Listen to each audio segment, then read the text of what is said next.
kababayan, ang pambansang awit ng Pilipinas.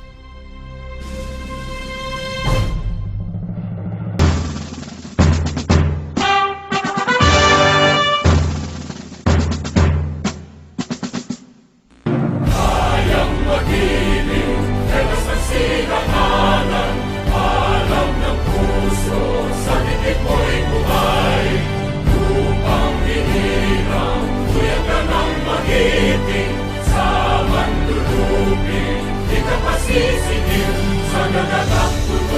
Simulat sa langit mong pagkaw, ay hinatang tulad awit sa pagkayang minamahal.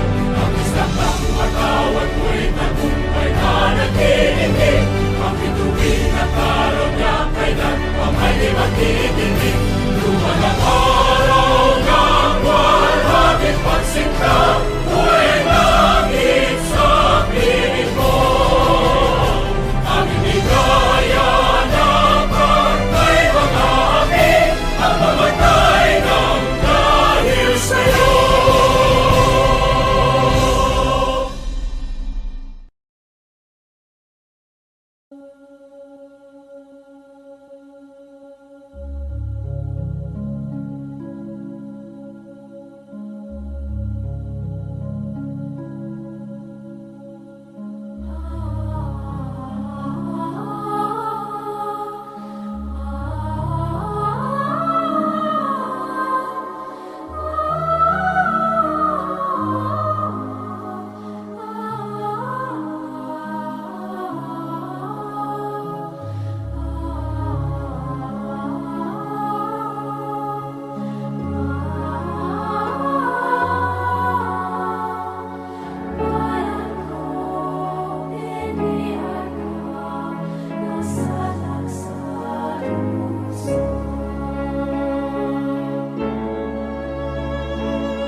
Ang transformative learning sa dalawa is instrumental, and then the second one is communicative. Kapag sasabihin nating instrumental, that is task-oriented problem solving and determination of cause and effect relationship. So maybe the instrumental approach is focus on discovery learning. So merong ibibigay na problema, so ang estudyante ay maghahanap ng solusyon sa naturang problema. So the best example for transformative learning, kasi the main focus of transformative learning is all about the innovation of education. The best example for this is during the pandemic. So anong gagawin ng estudyante? ano ang sikap na gagawin ng bawat estudyante upang matuto. So during pandemic times, most especially those students in public school are given modular classes. So siyempre, merong ibibigay na lesson, merong discussion doon, and then sasagutin ang mga tanong. So hindi masyadong maiintindihan ng bata kung ano nakasulat sa module kasi um, nasanayan na nila na merong guro na magtuturo sa kanila. And then, merong magulang na hindi 100% focus sa pagtuturo kasi meron ding sariling trabaho. Kaya, in transformative learning, we use instrumental. So, kung ano ang cause, so ang estudyante ay maggagawa ng effect. So, kapag hindi ako mag-aaral, so anong magiging ugat? Ano ang magiging bunga nito? So, syempre, liliit ang grado. So, that's why students needs to have a solution in this problem. So, that's why kadalasan ng estudyante ay rely on internet, especially on Google kasi isa-search lang nila yung mga topics and then merong broad discussion doon. So, maybe YouTube. So, merong discussion sa YouTube, syempre. So, that's why malaking tulong yun sa bata. So, that is instrumental learning. So, next is communicative learning. It is how individuals communicate their feelings, needs, and desires. So, syempre, during communicative approach, so, syempre, kapag tayo makikipag-usap sa iba, hindi ba? So, alam natin kapag ang isang tao ay galit, gagawa siya ng strong tones of words kasi galit siya. So, that's why communicative approach is very helpful, especially in students. So, especially sa pagtuturo. So, if the students will participate the discussion, so it is needed na ang guro ay magbibigay ng praise sa kanya. Very good, nice try, excellent. So, we use those terms. So, hindi tayo magdadamot sa pag-praise ng isang estudyante kasi positive reinforcement can help them to become more active in participation. So, during discussion.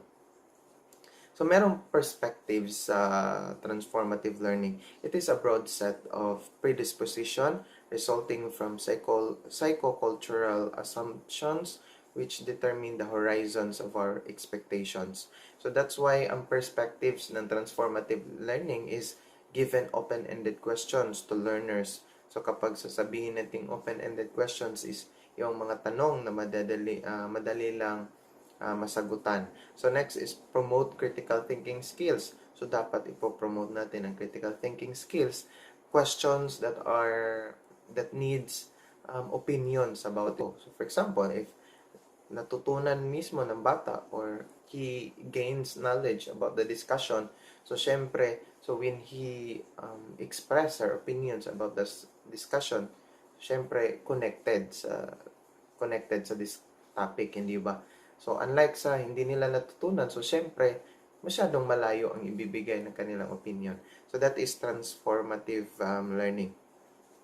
So, ang transformative learning is pinaghalong cognitive, humanistic, and connectivism.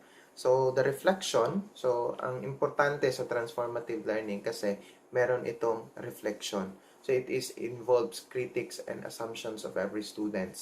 So, during reflection, so, syempre, ang estudyante mismo is magre-rate sa kanilang sariling natutunan. So, based on a discussion. And then, making essays is the best way for us to know if the students clearly understands the lesson being discussed. So, that's na uri ng pagkatuto. First is meaning schemes. Second is learning new meaning schemes. 3 is transforming meaning schemes.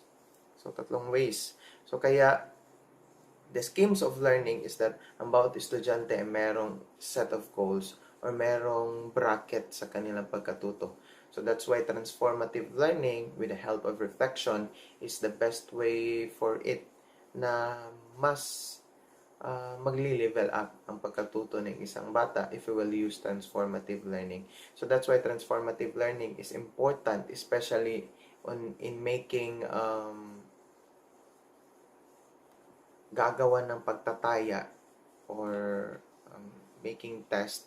So, can help if the students really understand the discussion. So we have a experiential learning theory. So the experiential learning theory is identified by David Kolb in 1984, and also the influential theorist about this is John Dewey, Kurt Dewin, and Jan Paget. So ang experiential learning theory is that paggagawa natin ang estudyante ng activities outdoors. So, experiential. So, best example for this is agriculture.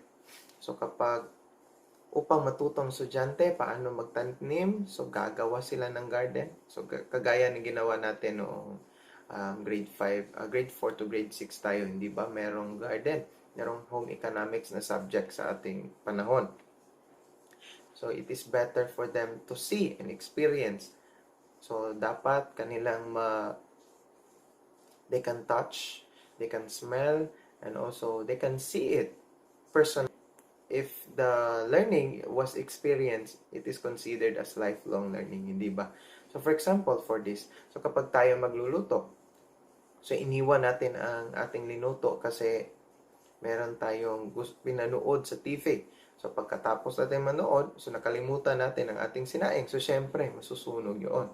So, that's why the lesson learned, so that is experiential learning. So, dapat unahin mo na tapusin ang pagluluto so bago tumutok sa TV. So, that is experiential learning theory. So, we are now in cognitive theory. So, our main focus for today is constructivist theory. Remember, every student that enters your classroom has a unique perspective. So, the main objective of constructivist theory is that every student has a unique knowledge kasi meron silang iba't ibang experiences. There are elements of constructivist theory. So, first, that is knowledge is constructive. Every students have learned experiences. So, kaya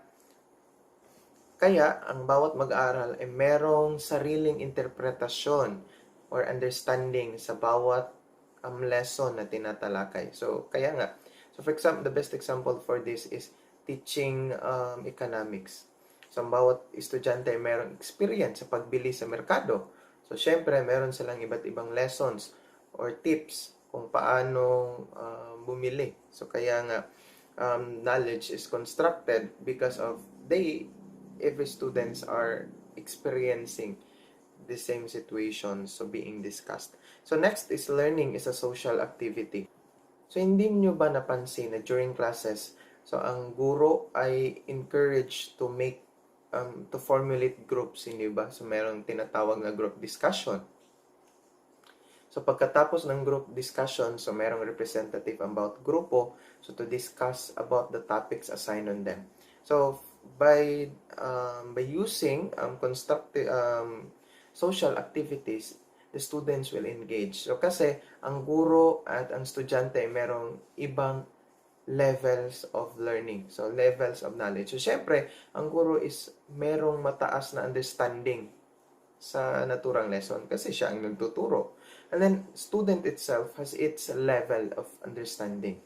So kaya nga, ang level ng estudyante, so mas madaling matuto ang estudyante if estudyante mismo ang mag-share ng ideas. So, unlike sa ang teacher ang mag-discuss. So, kasi kadalasan na tinuturo ng guro is hindi na-experience ng estudyante. So, that is, learning is a social activity. And then, mas confident ang estudyante na mag-express ng kanyang ideas so during group activities because palagi niyang kasama ang kanyang kaklase. So, kaya mas open siyang magbigay ng kanyang idea. So, kesa sa ang guro ang magtatanong sa kanya. Kasi, mauwaw. Or some students are shy to express their ideas because they don't want to gain attention. So, kaya during group activities, those kind of persons will be catered. Next is learning is an active process. So, kaya, we use existentialism. So we give students time to express their own ideas. So by this, students are active participants of learning. So kasi mas gusto ang estudyante na matuto if they are involved in teaching kaysa sa ang guro lamang ang magbibigay impormasyon. So during the lesson, learning is contextual. So learning is a continuous process. So kaya nga bawat kapag ang tao ay buhay pa, so merong iba't ibang experiences na pwedeng kapulutan ng aral. So kaya nga learning is contextual is that ang learning or ang schema ng isang tao is mag-a-update. Best example for this upang mas madali nating matutunan is that gadgets. So, di ba, cellphone, so sometimes every month, so merong patch na ibibigay ang manufacturer ng cellphone to update our smartphones. So, update from Android 12 to Android 13. So, merong upgrades sa camera, sa system or sa experience ng paggamit ng cellphone to solve some problems or issues. So, that is learning is contextual. So our knowledge is always updating. So as long as we live, as long as we experience something, as long as we are sociable, so we learn something about it. So that's why learning is contextual. So learning is always updating because learning is a continuous process. Task to make a essay about historical events or chronological events of history in the Philippines. Instead na ang events lamang ng history ang kanilang matutunan, so they can also learn grammars. People learn to learn as they learn because we are learning multiple ideas simultaneously. So the best example for this is ang sa pagbili ng pagkain. So bibili tayo, especially sa mga prutas. So first is ating susuriin muna if presko ang prutas. So we learned it. So during home economics subject. And then ang pagbili natin, pagbayad at pagsukli, that is mathematics and economics. So that's why people learn to learn as they learn. So next is learning exists in minds. So sometimes there are biases in our minds. So merong kaalaman na hindi natin gustong adapin kasi kontra sa ating faith. So ating belief. So that's why for us to develop to thorough understand, students must experience activities mentally as well. So the best example for this, if you have biases in learning, especially in history, kahit nangyari ang hindi nangyari, ang hindi mo gustong mangyari, so mangyayari yan. So dapat walang biases sa learning. Kasi if we have biases, hindi tayo magpa-progress sa ating kaalaman. So the best example for this is ang kakamping at saka kambibian. So wala akong pinapanigan dito. So kakamping is that during the existence of President Ferdinand Edralin Marcos or FEM is the worst era in our history where human rights, many peoples are abused and killed. So that is correct. But hindi matatawag nating worst era. So kasi marami ring nagawa ang Marcos na nakatutulong sa ating bansa. The best example for that is Masagana. So Masagana is that focus on giving benefits to farmers. That is very helpful. And then that's why we became exporter of goods during that time. And then the second one is the Green Revolution. So the Green Revolution is that all government officials, all students are involved in planting trees. So in order to fight against climate change. So during that time of President Marcos, that is a good programs and many more.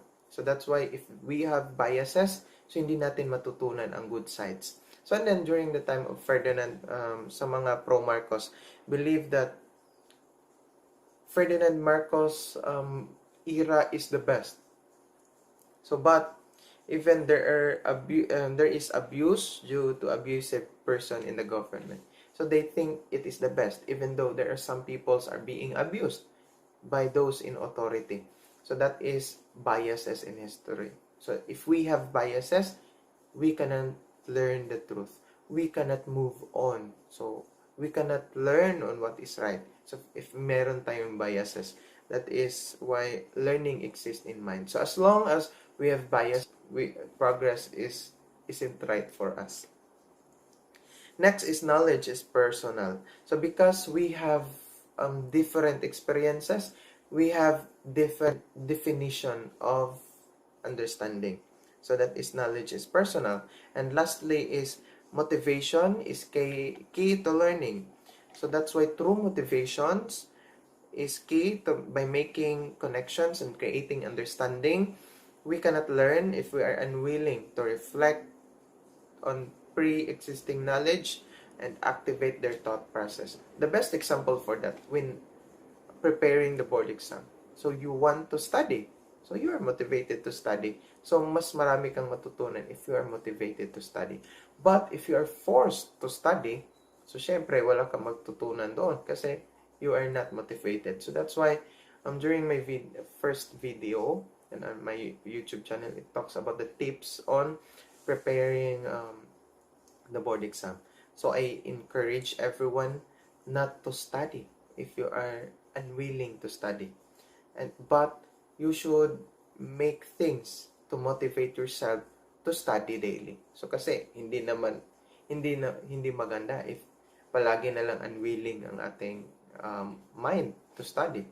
That's why we make things we need to motivate ourselves so that ang unwilling to study mabago and is willing to study.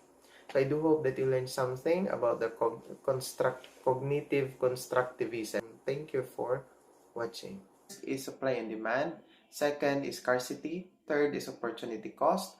Fourth is time value of money. And lastly, the purchasing power. So, iyan ang topic natin ngayong araw.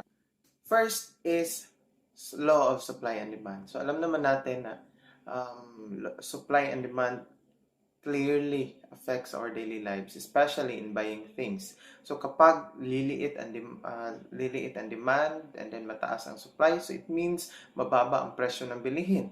But kapag kulang ang supply at sobra-sobra ang demand, so it means na tataas ang presyo ng bilihin. So the best example for law of supply and demand na magagamit natin sa pang-araw-araw natin na buhay is that presyo ng gasolina. So, gasolina at saka diesel. So, alam ko na kapag kayo ay merong sasakyan, so palagi kayong nakatutok sa balita if tataas ang presyo ng gasolina sa susunod na Martes. So, kaya nga, kapag alam natin na tataas ang presyo ng bilihin sa susunod na Martes, especially sa gasolina, so habang maaga pa is nagpapagasolina na tayo sa gasoline stations because we know na tataas ang presyo ng bilihin. So that is law of supply and demand. So next is scarcity. So alam naman natin na ang scarcity is kasi because of people's unlimited ones with limited resources. So syempre merong scarcity, hindi ba? Ayon sa Investopedia, it says the basic economic problem that arises because people have unlimited ones and the resources are limited. So that's why nga kapag we have allocating your resources, for example, scarcity is nung panahon ng bagyo. So as we all know that Visayas was clearly affected by Typhoon Odette last December. So syempre maraming yero, maraming bahay na nawalan ng bubong.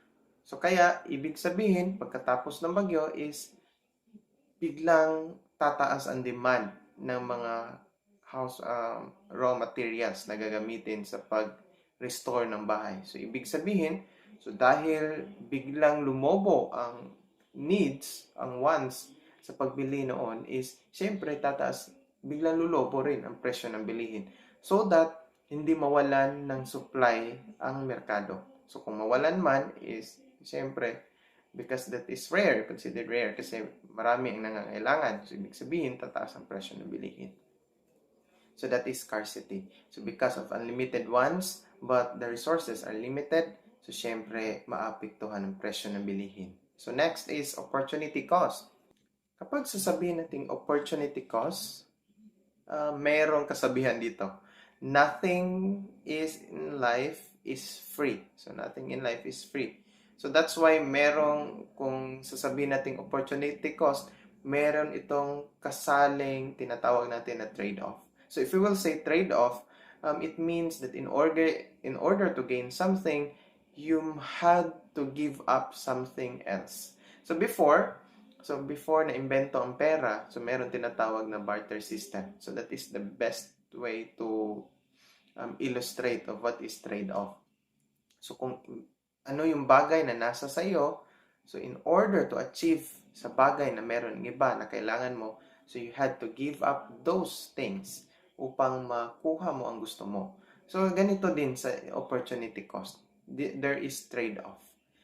So, dahil gusto mo ang produkto, so dapat mong bayaran ng pera. So, that is opportunity cost. And that is also trade-off. The cycle of opportunity cost is this. Magtatrabaho ka ng 8 oras or higit pa sa isang araw. So, upang meron kang pera or meron kang sweldo. So, syempre, ang sweldo mo is yun ang bayad sa paghihirap mo or pagsisilbi mo.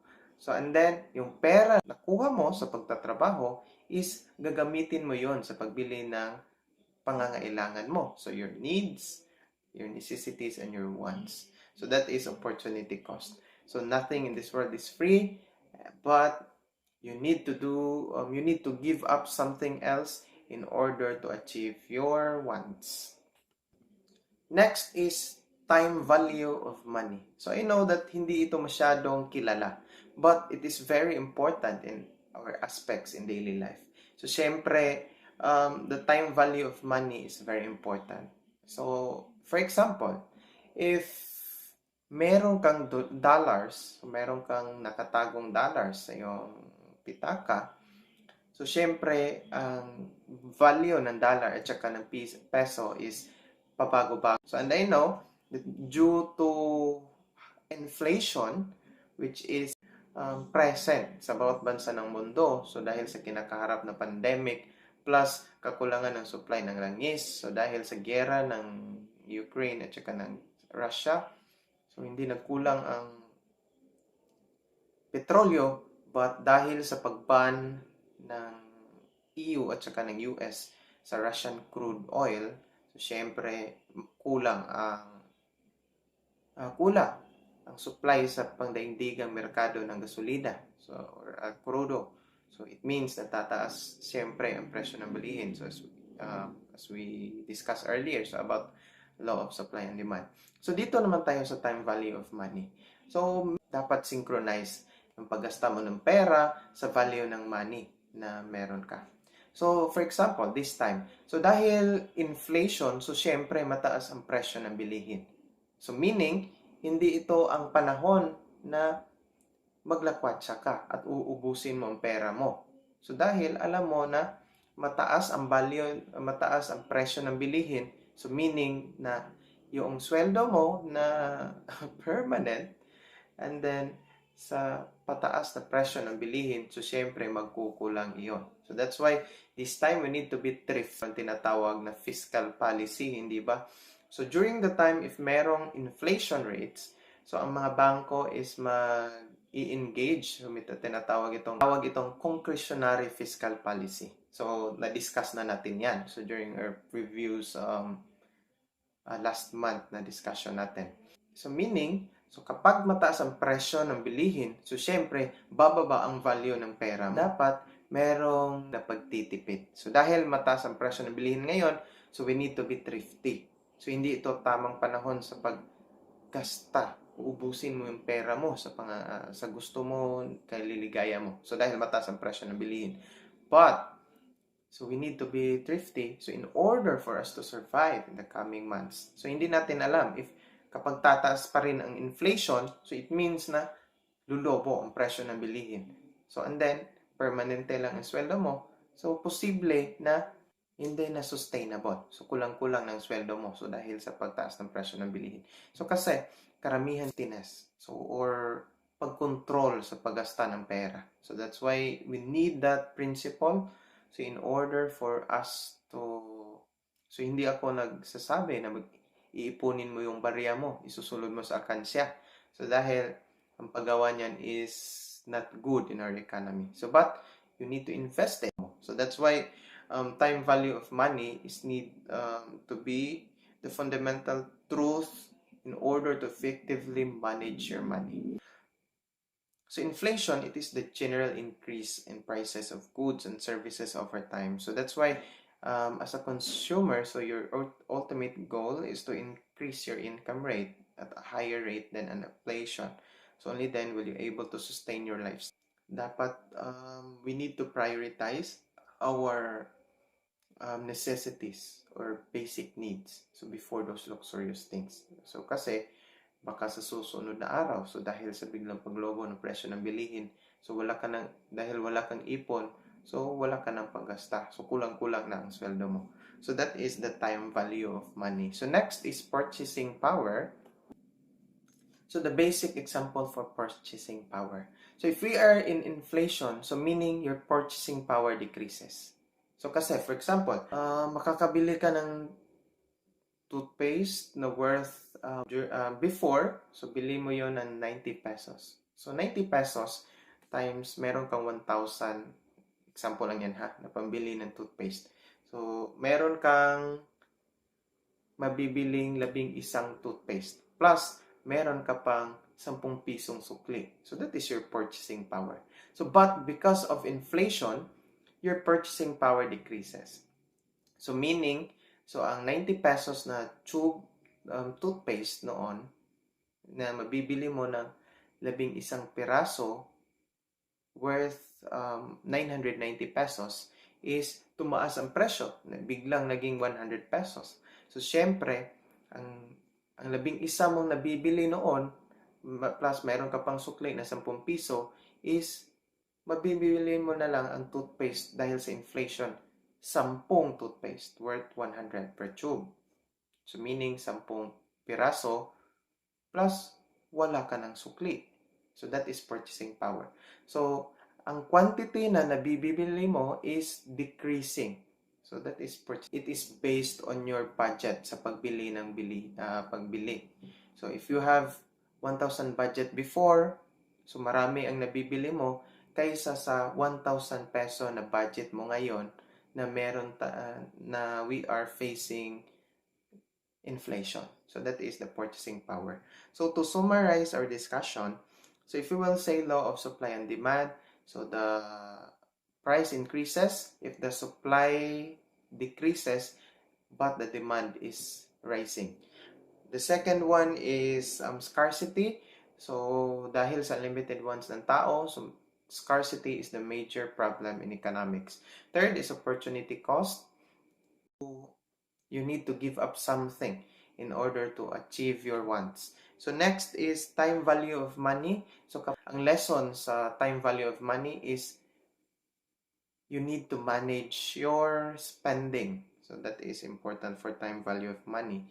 So lastly is purchasing power, is that it is based on your budget. So if you have the budget before the inflation and the budget of during the inflation is the same, but the quantity of goods that you've purchased is different.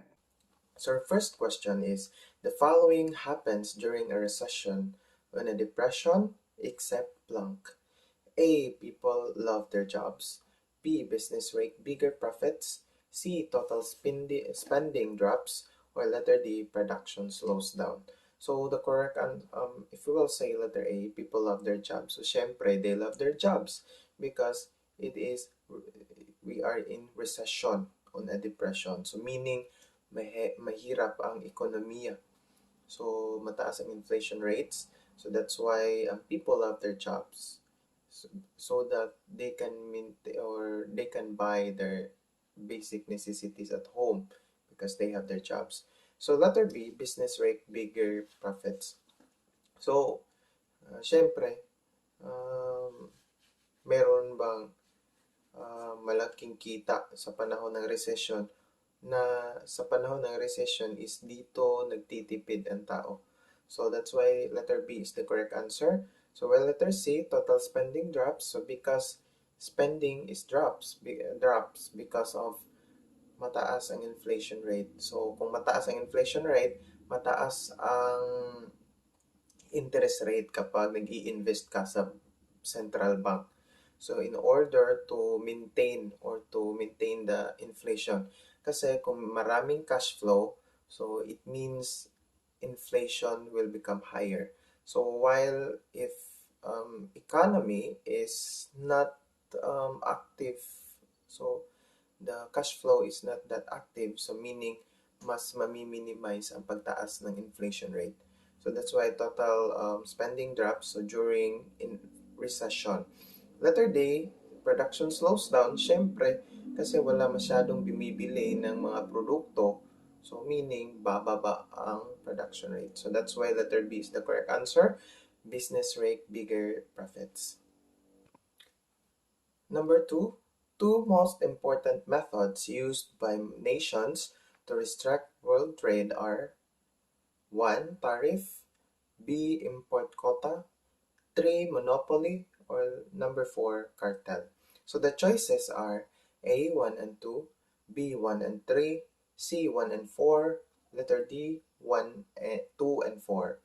So before we'll start, kilalanin muna natin. So if we will say tariff, so ito ay isang imposition ng buwis, so it is a kind of buwis na ginagamit so during importation and exportation of products. Second is import quota is merong limitation. So kung ilang tonelada ang ini-import ng Pilipinas na bigas, so that is import quota. Best example for import quota. Number 3 is monopoly. So meaning meron lamang isang kumpanya ang nagsiservisyo or gumagawa ng naturang produkto. So number 4 is cartel. So if we will say cartel, it is a sort of business, maybe legal or illegal. So A is two most important methods used by nations to restrict world trade. So the best answer is letter A. So 1 and 2. So kasi tariff and import quota. So if isasara ng ating gobyerno, isasara ng Pilipinas ang pag-i-import ng produkto, so kasi bawal ang pag-close or pag-ban ng import products. Especially it is very sensitive issue. So because it pertains kung merong ibaba na produkto, so apektado ang relations ng dalawang bansa. So that's why through tariff and import quota, so it helps to nations to restrict world trade. So for example, gaya ng ginawa ng China sa US sa China. So they pose kanang pagtaas ng taripa or tariff.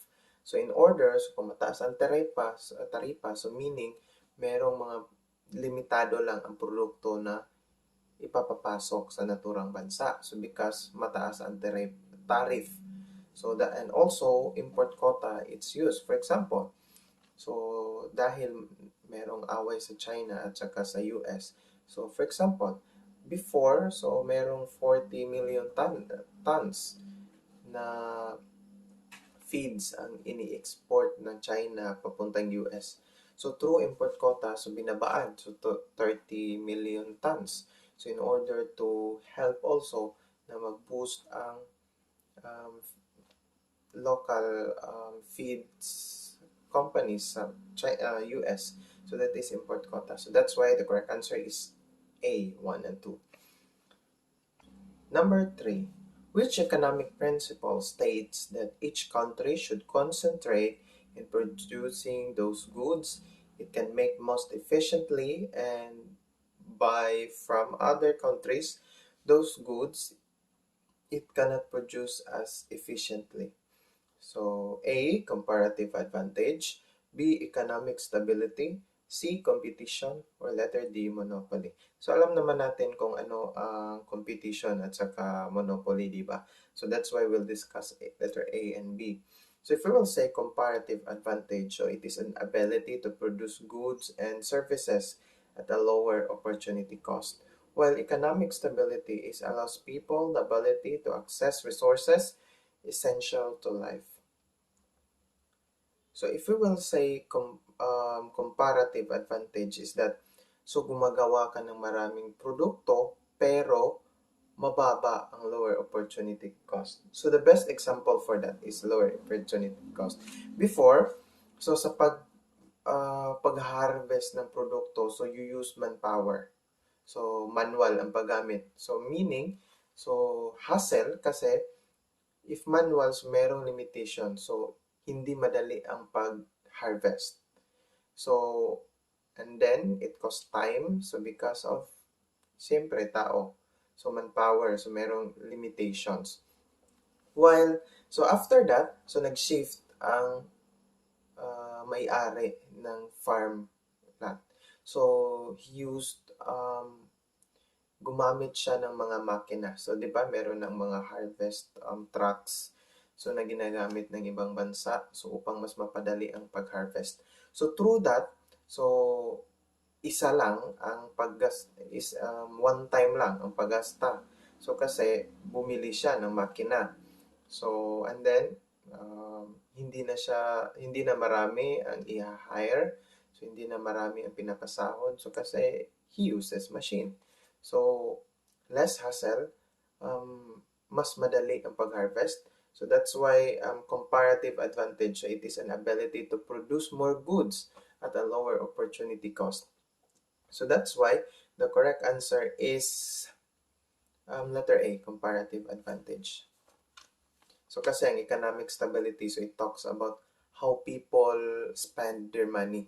So while comparative advantage, so it is used by businessmen, so in order for them na mas malaki ang profit ng kanilang produkto. So, they invest something so upang mas mapadali or mas maging efficient ang services ng paggawa ng produkto. Number 4, the value of all goods and services produced by a country in a given period of time. A, national income, B, GNP, C, net income, or letter D, per capita. So, we will discuss this A, B, C, and D. So, if we will say national income is yung kita ng gobyerno. So, paano magkakakita ang gobyerno? So, for example, in Philippines, so the government earns income through taxes, VAT, and also goods and services produced by a country during financial year. So, mga ginagawa ng gobyerno na posibleng pagkakakitaan. So letter B is GNP or Gross National Product. So it is a total value of all finished goods and services producing by a country's citizen. So if we will say GNP, so anong pinagkaiba ng GDP at saka sa GNP? So GDP is all, so ang lahat ng market activities ng isang bansa. So for example, ang kita ng Samsung sa Pilipinas, so that is part of the Philippine GDP. So while if we will say GNP, so hindi kasali ang Samsung. So because Samsung is not a Filipino brand, so it is not owned by a Filipino. So kung GDP, so Samsung Philippines is part of Philippine GDP. While if Samsung Philippines is not included in Philippine GNP kasi Samsung is not owned by a Filipino. So that's why the correct answer is letter B, GNP. So because the question is the value of all goods and services produced by a country. So gawa ng bansa or it talks about nationality. So that's why the correct answer is GNP. So but we'll continue to discuss. So what is net income? So ito ang total na kita ng isang tao sa bawat taon. So while per capita, So it is not necessary if net income. So kasi if we will say per capita, so the best example for that is you will add all the incomes in a certain community and then divide the people who lives there. So for example, meron 20 million. So merong 20,000 pesos ang income ng isang community. And then, meron 20 tao na nakatira doon. So, meaning, in per capita, so 1,000 each person. So, kahit hindi 1,000 ang kanyang income, but because they use per capita, so makikita ang strength ng isang economy. So while net income, it is it is more focused on one person. For example, in 20,000 pesos. So for example, is si Ann is merong kitang 500. So while si Juan is meron 2,000 in income. So merong 5 tao na walang income kasi unemployed sila. So, that is net income. So, while if we will say per capita, so kahit walang trabaho is kasali. So, because it talks about on strength of a certain economy. So, that is the difference between net income and per capita. Number 5, the law which states that the opportunity cost of each additional unit of output of a good over a period increases as more of that good is produced is the law of blank. A. Increasing cost. B. Diminishing marginality. C. Supply and demand. Or letter D. Supply. So if we will say, tumaas ang opportunity cost of a certain output. So for example, if ang paggawa ng cellphone is meron lamang, so the capital of each cellphone is 5,000 pesos. But due sa pagtaas ng mga bilihin, so or parts ng cellphone is tumaas ang capital ng bawat cellphone from 5,000 to 7,000 pesos. So meaning, so dala pa ng serbisyo at saka branding. So syempre tataas ang presyo na naturang cellphone. So that's why if we will say increasing cost is tumaas ang presyo. So that's why letter A is the correct answer. So but we will continue to discuss. So if we will say diminishing marginality.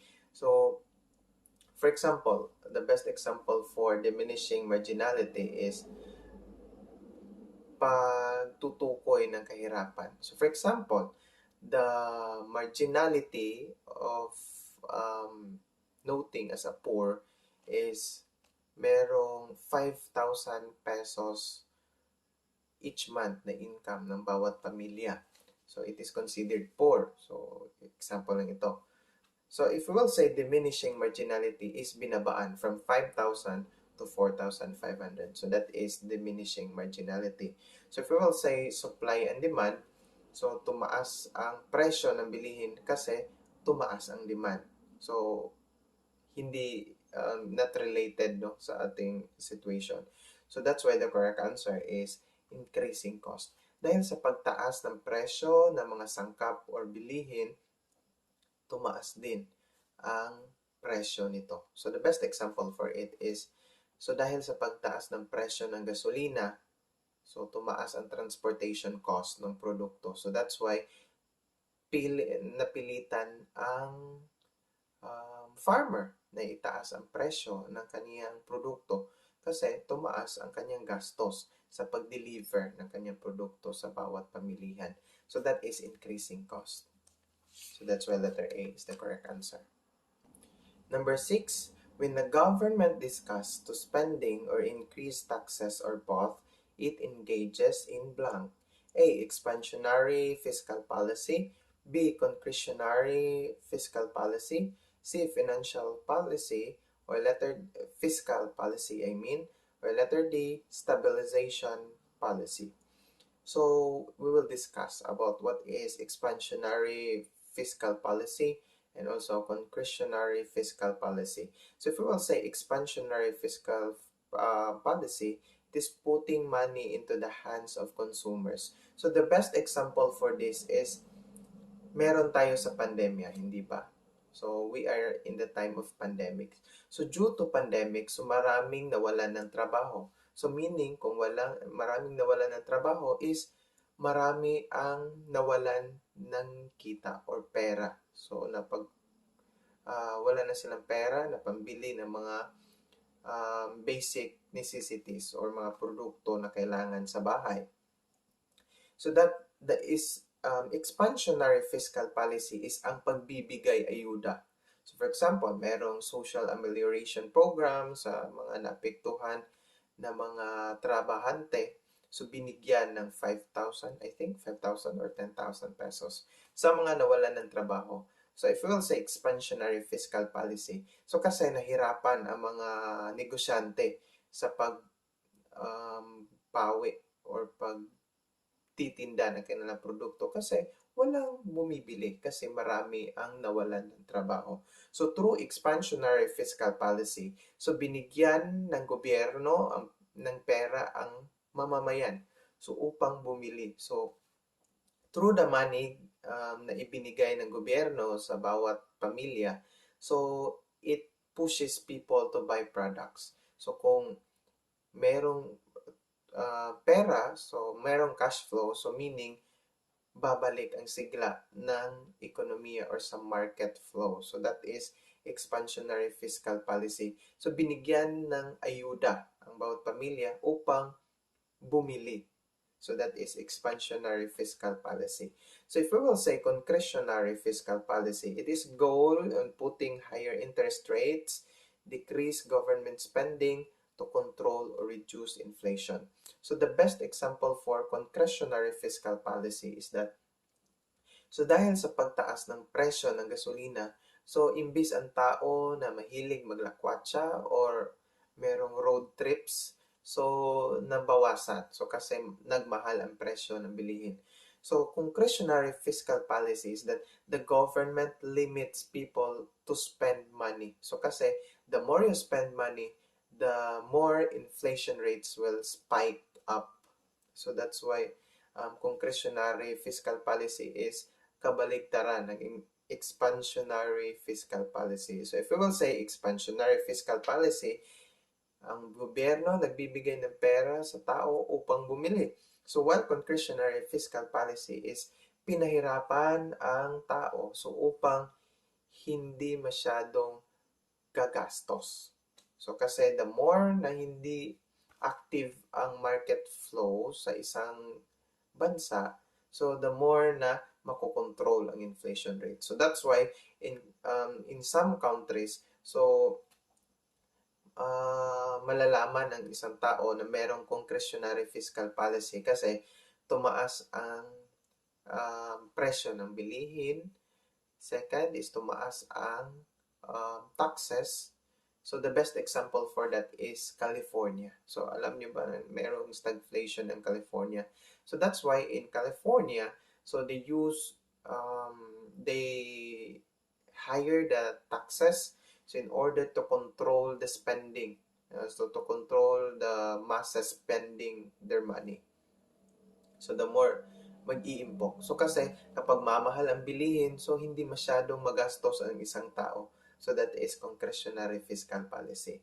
So if we will say fiscal policy, so it is a way on government or it is a policy made by government in order to so sa paano paggastos, paano sa paggawa ng government projects. So that is fiscal policy. So if we will say stabilization policy, it reduces volatility and encourage welfare enhancing growth. So in stabilization policy is so binigyan ng flexibility ang isang tao so to adjust. So that is stabilization policy. So to adjust, so makikisama tayo sa market growth. So that is stabilization policy. So hindi masyadong mataas ang presyo, hindi rin masyadong mura. Number 7, an action taken by central bank to influence the money supply and stabilize the economy is called? So the answer in number 6 is concretionary. So halatang halata na. So number 7, an action taken by central bank to influence the money supply and stabilize the economy is called blank. A. Stabilization policy. B. Interest rules policy. C. Fiscal policy. Or letter D. Monetary policy. So tapos na nating tinalakay ang stabilization at saka fiscal policy. So meaning, meron na kayong idea about dito. So dito na tayo sa letter B. So if we will say interest rules policy, it influences inflation via domestic demands for goods and services and its effects on exchange rates. So in interest rules policy is it influences inflation. So kapag mataas ang inflation rate ng isang bansa, so central bank encourages people to invest. So the more people na mag-invest, so the more na mag-iimpok ang isang tao. So that's why increasing inflation rates. So for example, cash deposits, meron tinatawag na the best example for that is in P2. So in pag-ibig. So kapag tataas ang inflation rate, so tataas rin ang interest rates. So to encourage people to invest. So instead of spending their money. So that is interest rules policy. So but interest rules policy is that hindi ito nag-influence ng central bank. So central bank encourages people to invest so through using banks. So interest rules policy. Kasi kung mataas ang inflation rate, so mataas ang possibility ng isang negosyante na gagasta or to risk. So that's why tataasan nila ang interest rules so upang mas magro-rolyo ang kanilang pera. So while letter D is monetary policy, so it is a macroeconomic policy laid down by the central bank. So meaning the correct answer is monetary policy. So central bank is sila ang nagre-regulate ng pera. So that is letter D is the correct answer. While letter B, interest rules policy, so central bank influences it, but it is a risk na gagawin ng isang bangko. So to encourage people to invest money on their banks. So number 8, the law which states that as more and more of one commodity is consumed, its additional or extra satisfaction decreases. Choices A, marginal utility, B, diminishing marginal utility, C, diminishing return, or letter D, law of downward sloping demand. So if we will say marginal utility, so it talks about enjoyment. So while diminishing marginal utility, it is disenjoyment. So meaning, so kasi merong tao, so the more we eat food, so kasi merong mabubusog, so meron din na mapulaan. So I don't know what is the Tagalog of mapulaan. So nagdi-disenjoy. So kasi the more you crave something is the more na kanang hindi mo magustuhan. So kasi palagi mo na itong kinakain. So the correct answer is letter B, diminishing marginal utility. Number 9, which economic system upholds the only right to private property and pursuit of profit to the exclusion of other considerations?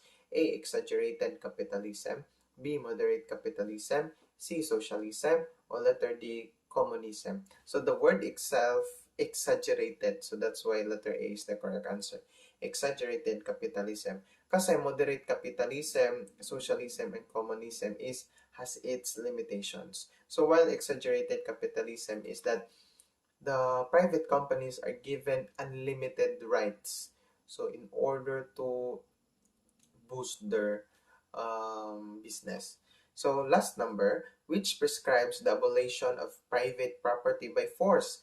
A, exaggerated capitalism, B, socialism, C, communism, or letter D, moderate capitalism. So, exaggerated capitalism, so syempre hindi na ito ang sagot kasi abolition of private property.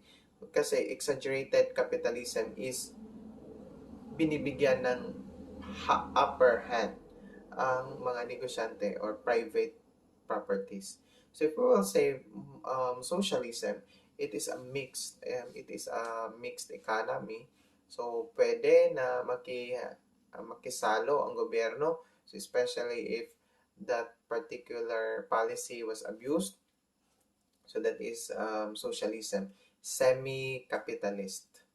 So, well, letter C, communism. So, syempre, government is the owner of all products and goods and services.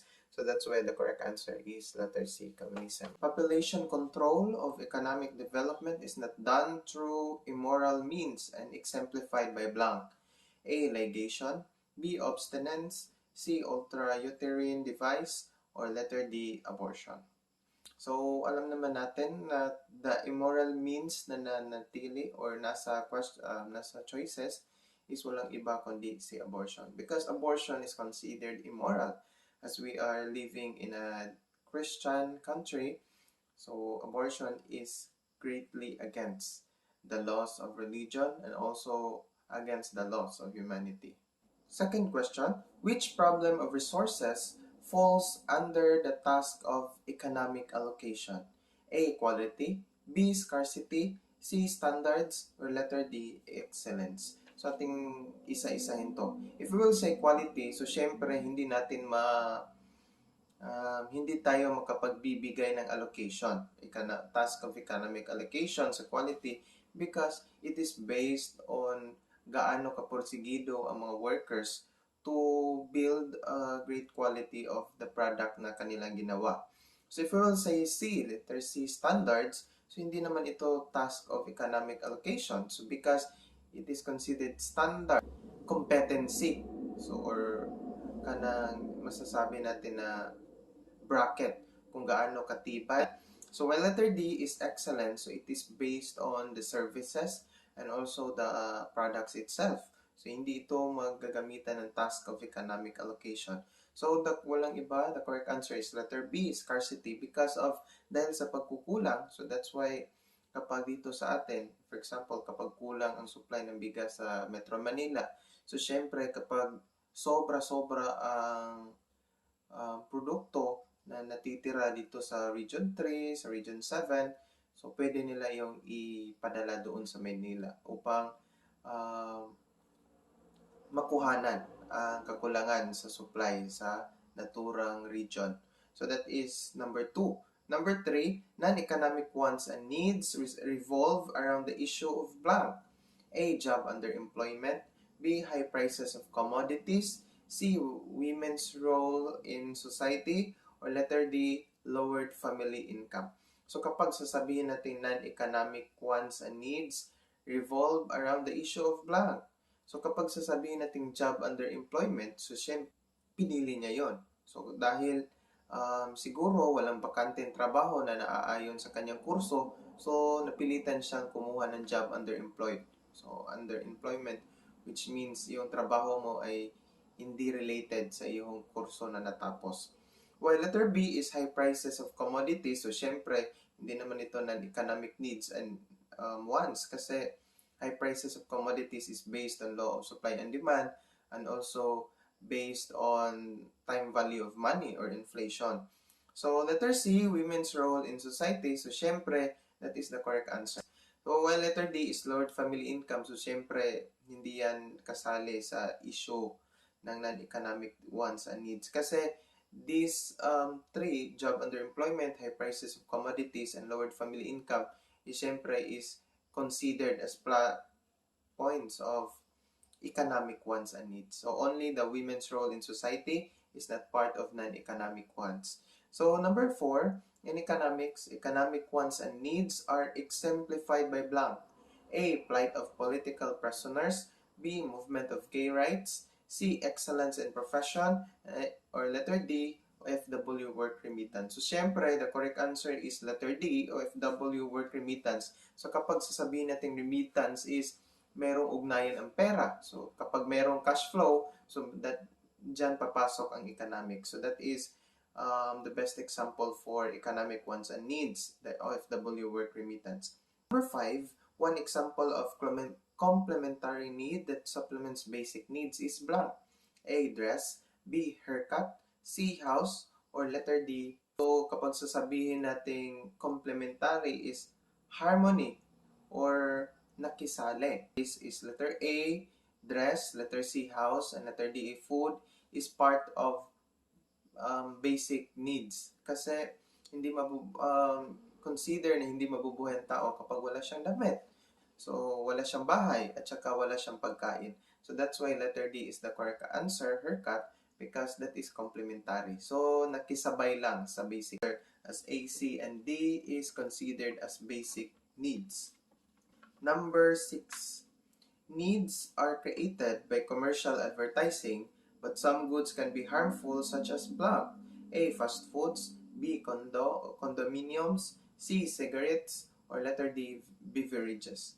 So, kapag manunood tayo ng TV, especially commercials, and also if you will buy this thing, so meron talagang nakalagay doon that this is dangerous to your health.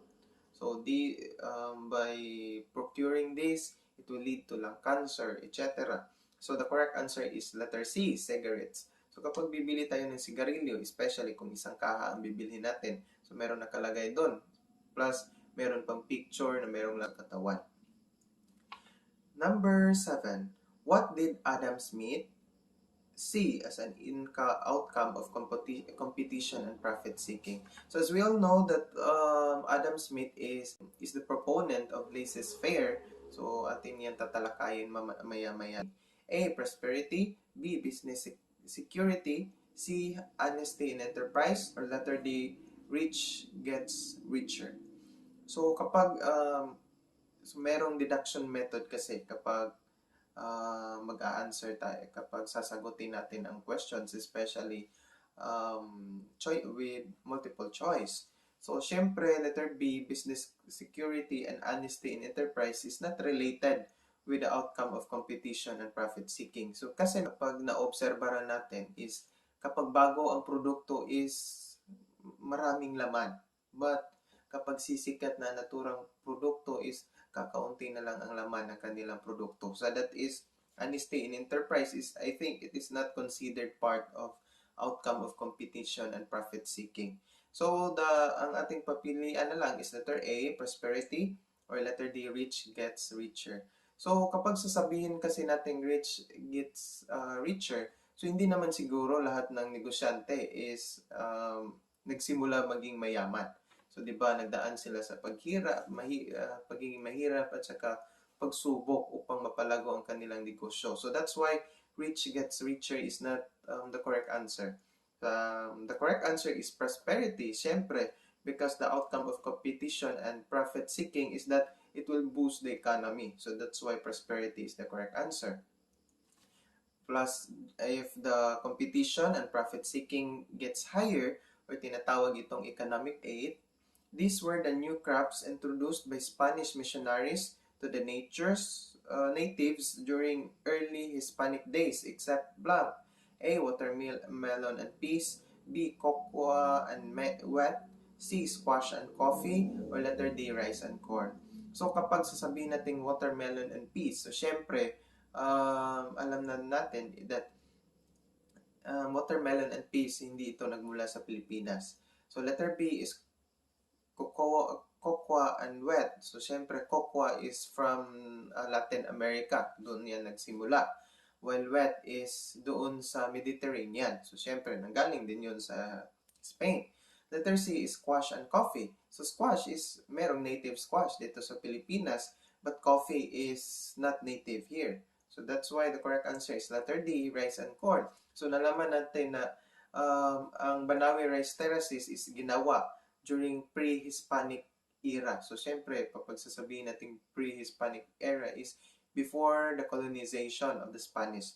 So, syempre, rice and corn is not part, hindi kasali sa mga dinalya or crops na dinala ng Spanish missionaries dito sa ating bansa. So, that's why the correct answer is letter D, rice and corn. Number 9. Few landholdings and millions of peasant farmers characterize the Hispanic agricultural economy, a situation described as blank in land ownership.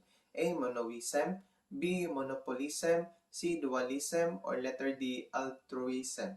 So kapag sasabihin nating monoism is that it comes only on the mind. So syempre, kapag sasabihin nating land ownership, so syempre monoism is not part of it.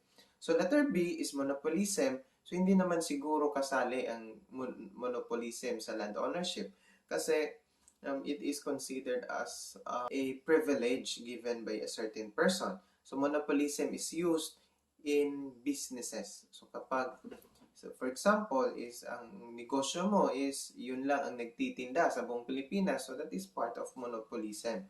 So letter C is dualism. So I think dualism is that merong agreement ang dalawa. So between the landlord and also sa magsasaka. So that's why the correct answer is letter C, dualism. Kasi kapag sasabihin nating altruism, it is considered as compassion. So, unselfish regard for or a devotion to the welfare of others. So, that's why altruism is the correct answer kasi it talks about land ownership. Kasi wala naman sigurong landlord na dali-dali lang ibigay ang kanyang lupa na pinaghirapan sa ordinaryong magsasaka. So, that's why the correct answer is letter C, dualism. Number 10, which paradox argued that the faucet water is a most useful commodity but is priced lower than diamonds. This proves the principle that price of commodities is based on how useful it is or utility. A. Water, diamond. B. Useful, not useful. C. Price or priceless. Or letter D. Liquid and solid. So, ang ginamit sa question or sa principle na nakalagay is all about priceless ang waters, so, and then diamonds. So, syempre, yun din ang gagamitin natin sa answer. So, water is diamond. So, bakit? Because water is considered as most useful commodity. So, ano ang mangyayari kapag kulang-kulang ang supply ng tubig? So, syempre, magmamahal ang tubig. So, unlike the best example for this is during the time. So, dahil kulang ang supply ng tubig, so syempre lulubo ang presyo ng tubig sa merkado. So, that's why water is diamond. Even though water is priceless for now, but kapag kulang ito, it can take life. So, pwede kang mamatay dahil kailangan ng tubig. So, humans need water to survive. Number 11, adding to the suffering of the blank is the greatest evil of inflation. A. Wealthy, B. Poor, C. Middle class, or D. Businessman. So, syempre, the greatest evil in inflation is the correct answer is letter B. Because of mahirap na nga, dinagdagan pa ng inflation, so syempre, mas lalong maghihirap yung tao. So, that is, letter B is the correct answer. So, number 12, the Consumer Price Index measures changes in prices of goods and commodities as these affect the standards of living of blank family. A. Typical, B. Rural, C. Urban, D. Peasant. So kapag sasabihin nating Consumer Price Index, so syempre hindi naman siguro na ang CPI or Consumer Price Index is para dun lang sa probinsya, para dun lang sa urban areas. So hindi lang para dun sa mga peso. So that's why the correct answer is typical. So lahat is considered during CPI or Consumer Price Index in order to balance the prices of goods and commodities, especially during these times, inflation. Kaya nga, during this time of inflation, kapag sobra-sobra na ang paglobo ng presyo ng mga bilihin, so pumapasok na dyan ang DTI upang gumawa ng regulation at saka suggested retail price. Number 13, the shrinking peso refers to the decrease in the blank power of the peso. The shrinking peso refers to the decrease in the blank power of the peso. A. Potential, B. Actual, C. Purchasing, or letter D. Hidden. So if we will say hidden power of the peso, so syempre shrinking na nga eh. So meaning walang tinatago. So A. Potential. So kapag sasabihin natin potential is that if we will say potential is nakikipag-compete nakikipag-compete siya sa ibang currency. But peso is not competing with other currencies. So that's why potential is not the correct answer. Letter B is actual power of the peso.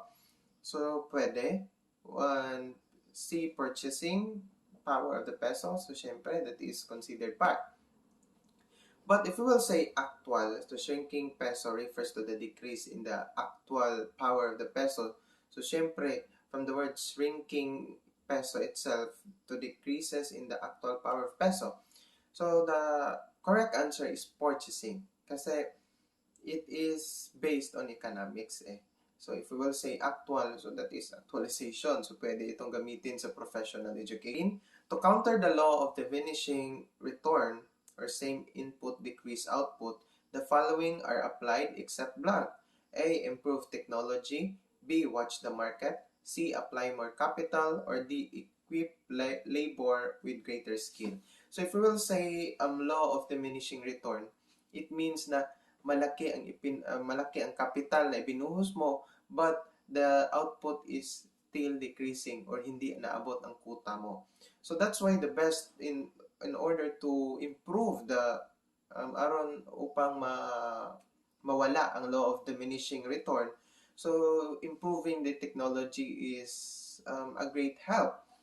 So kasi baka dahil sa mahina ang manpower, so that's why mahina ang output ng paggawa ng produkto. So that's why improving technologies can help it i-share. So mas dumami ang output ng isang kumpanya sa bawat araw, so with the help of technology.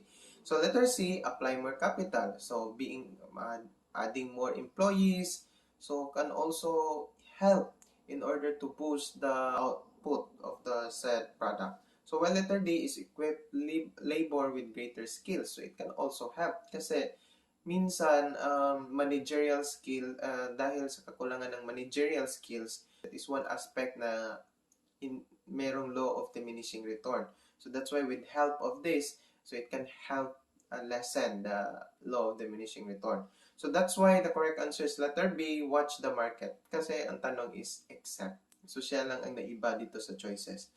Number 15. Economically speaking, which is the glorious period? So syempre when I take it on 2019 board exam, so I think pangatlo tong inulit na question sa ating major.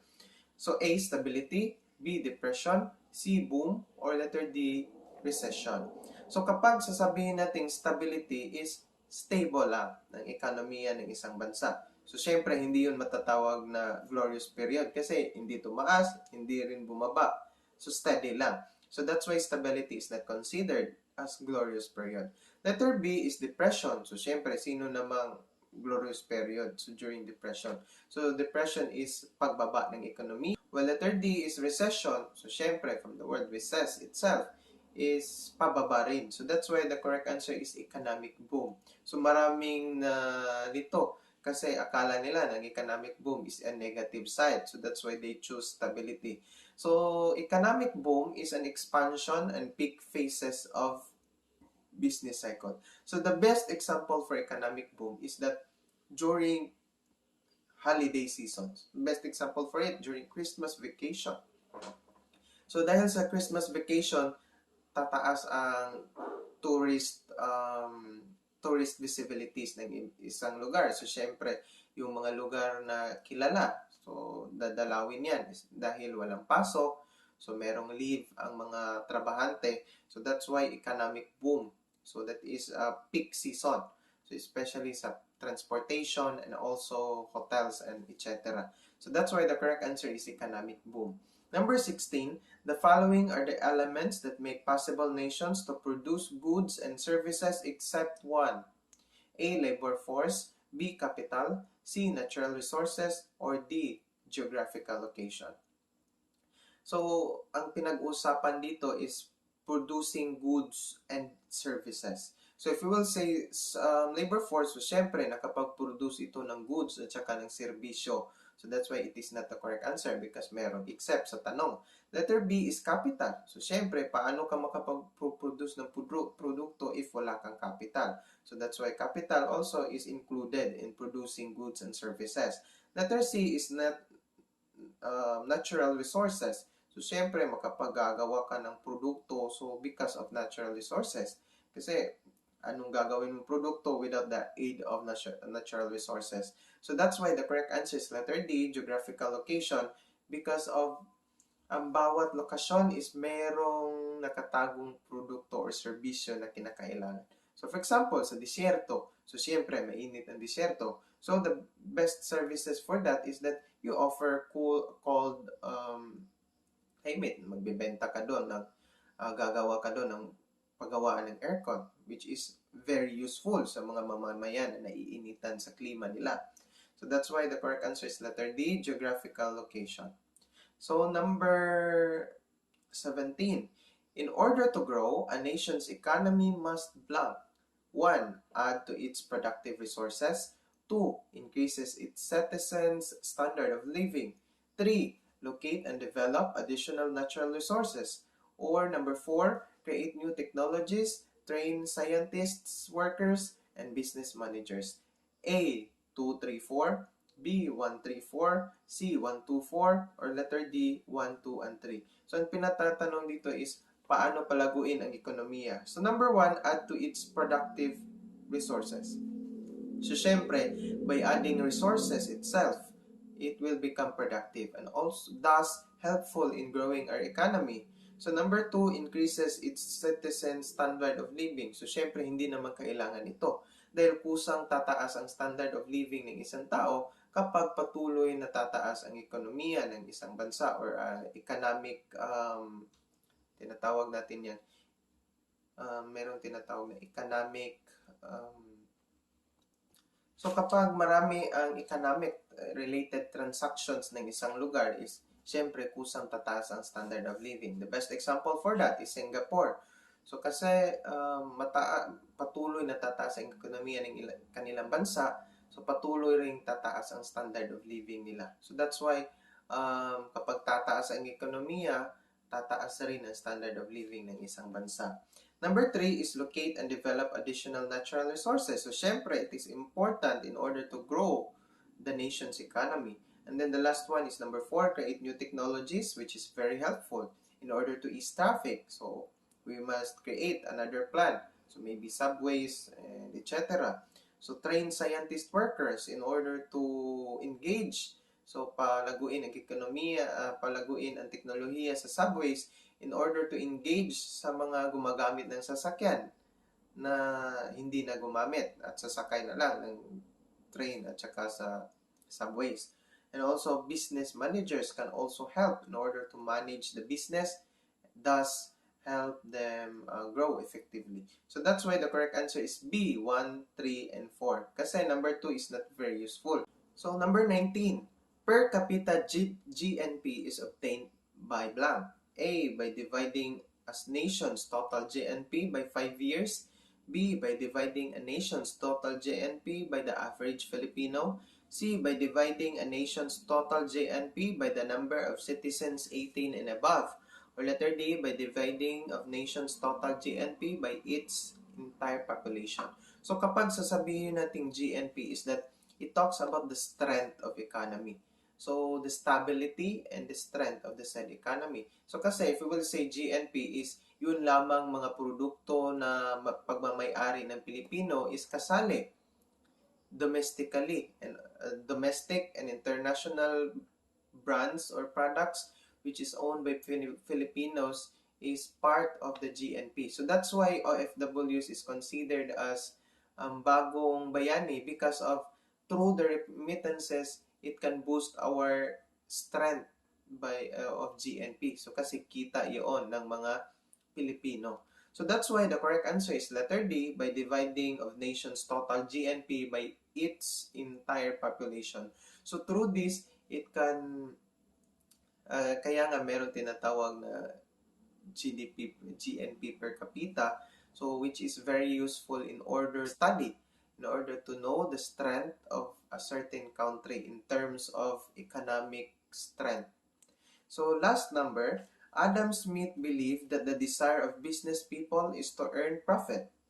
When regulated by competitive, would produce what consumers want. Hence, government should not interfere. Smeth's philosophy is known as blank: A. Democratic socialism, B. Socialism, C. Laissez-faire, or letter D. Modified free enterprise. So, syempre, na-discuss na natin to kanina. So, alam nyo na ang tamang sagot. Letter C, laissez-faire. So, kapag sasabihin kasi nating democratic socialism at saka socialism, it is entirely part of communism. So, syempre, makisali ang gobyerno sa government should interfere in business flows and business sectors because of that is socialism. So, dapat makisali ang gobyerno sa buo ng progresibong ekonomiya. So, kapag sasabihin natin laissez-faire is allowed to do policy. So, hinahayaan ang business sector na gumawa ng sariling paraan so upang mas mapagtibay ang produkto, so the quality of the goods. So kasi ayon sa laissez-faire, as long as there is competition, so patuloy na lalago ang ekonomiya, patuloy na lalago ang teknolohiya at saka iba pa. So, allow to do policy of minimum governmental interference in the economic affairs of individual society. So, that is laissez-faire. While modified free enterprise, so people and businesses carry out of their economic affairs freely but are subject of some government intervention and regulation. So, that's why modified free enterprise, meron pa ring connection ang government sa economic flows ng bansa. So that's why letter C is the correct answer, laissez-faire. I do hope that you learned something about that. So this is Teacher Cyrus. Thanks for watching. So for you to be updated to our next video for tomorrow, so I encourage you to subscribe our channel. Again, this is Teacher Cyrus. Thanks for watching. God bless us all.